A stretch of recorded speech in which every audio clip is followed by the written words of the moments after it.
Esiet sveicināti!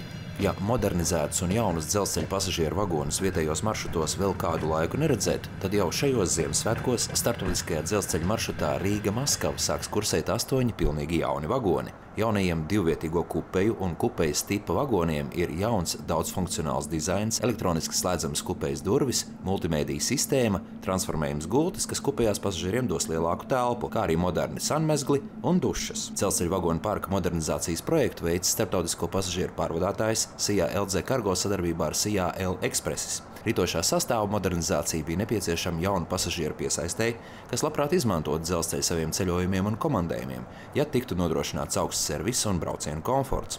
Jau iepriekš populārajā maršrutā tika samazināts biļešu cenas, un, lai no Rīgas centra nokļūtu līdz Maskavai un atpakaļ, par braucienu jaunajos vagonos papildus nekas jāpiemaksā nebūs. Ar nākamā gada 1. janvāri Latvijā stājas spēkā vairākas izmaiņas ceļu satiksmes noteikumos, lūk būtiskākās no tām. Turpmāk maksimālais atļautais braukšanas ātrums uz grāns ceļiem būs 80 km/h ierasto 90 vietā.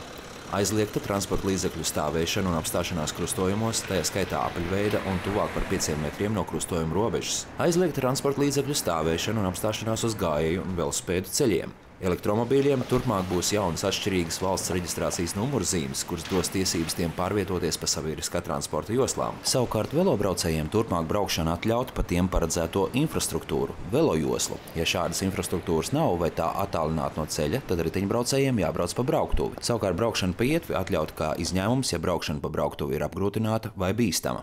Bet pilnu ceļu satiksmes noteikumu izmaiņu sarakstu jūs varat atrast Ceļu satiksmes un drošības direkcijas mājaslapā csdd.lv.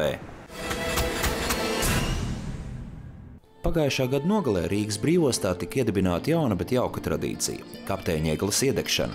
Kā jau tas pienākas, arī šogad īsi pirms Ziemassvētkiem jaunā kapteiņa egle sāk mirdzēt visā savā košumā. 1, 2, 3!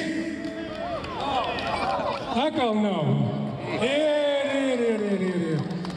Šī egle kalpos ne tikai priekš mums kā tāds varbūt atpūtas mirklis šodien, darba nedēļas beigās, bet arī visiem jūrniekiem, kas apmeklē Rīgas ostu. Mēs jau esam pagājuši gadu dzirdējuši daudz atsaucību par to, ka ļoti patīkami ir, ka ieejot Rīgā, izjūt no Rīgas redz lielu krāšņu skaistu egli.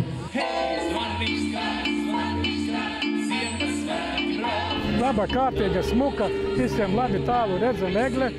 Apsveicam! Lai kapteiņa egles gaisma nes siltumu ne tikai pasaules jūras vagotājiem, bet arī jums, dārgie skatītāji. Priecīgas Ziemassvētkus un laimīgu jauno gadu! Visu labu!